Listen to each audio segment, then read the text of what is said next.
आज मैं आपको एक मज़ेदार कहानी सुनाने जा रही हूँ। एक राजा अपने लिए समझदार और ईमानदार मंत्री की तलाश कर रहे थे।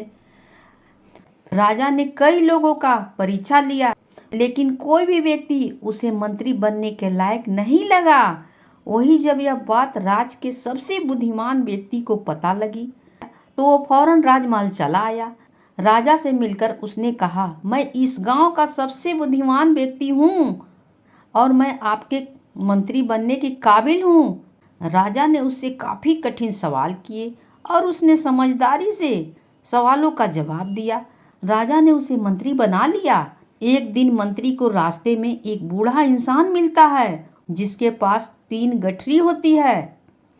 बूढ़ा मदद मांगते हुए कहता है, क्या तुम मेरी एक गठरी उठा सकते हो? ये काफ़ी भारी है। वह बुजुर्ग की मदद करने के लिए हाँ कह देता है और एक गठरी उठा लेता है। मंत्री बुजुर्ग से पूछता है कि आखिर इसमें क्या है जो ये इतनी भारी है? बुजुर्ग ने कहा, इस गठरी में सिक्के हैं। आगे एक नदी आती है जिसे पार करना होता है। बुजुर्ग कहता है, क्या तुम मेरी दूसरी गठरी उठा सकते हो? क्योंकि 2 गठरी लेकर मैं नदी पार नहीं कर सकता। वह दूसरी गठरी उठा लेता है और यह गठरी भी भारी होती है। बुजुर्ग कहता है, इस गठरी में चांदी के सिक्के हैं। नदी पार करने के बाद एक पहाड़ आता है। बुजुर्ग ने कहा, मैं गठरी के साथ यह पहाड़ नहीं चढ़ सकता। क्या तुम मेरी तीसरी गठरी भी उठा सकते हो? मंत्री बिना कुछ बोले तीसरी गठरी भी उठा लेता है। बुजुर्ग पहाड़ चढ़ते हुए कहता है, इस गठरी में सोने के सिक्के हैं। तुम इसको लेकर मत भागना। मैं तुम्हारा पीछा नहीं कर सकता हूँ क्योंकि मैं बूढ़ा हूँ।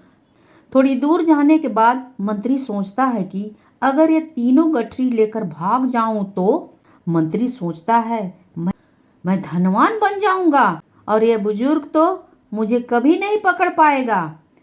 और वह तीनों गठरी लेकर भाग जाता है। वो हैरान रह जाता है और कुछ देर बाद उसके घर बुजुर्ग आ जाता है और वह कहता है कि तुमने लालच में आकर मेरी तीनों गठरी चुरा ली है।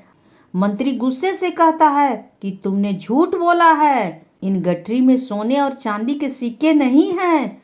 बुजुर्ग हंसते हुए असली वेश में आ जाता है। वह कोई और नहीं बल्कि राजा रहते हैं। राजा कहते हैं, तुम बुद्धिमान तो थे, इसलिए मैंने तुम्हें अपना मंत्री नियुक्त किया, लेकिन तुम्हारे अंदर ईमानदारी बिल्कुल नहीं है, इसलिए तुम मेरे मंत्री बनने लायक नहीं हो। राजा की यह बात सुनकर उसे अपनी गलती पर बहुत पछतावा हुआ। कहानी से सीख, लालच में आकर हम अपना ही नुकसान कर बैठते हैं, इसलिए हमेशा ईमानदार रहें और ईमानदारी से काम करें। कहानी होती है समाप्त।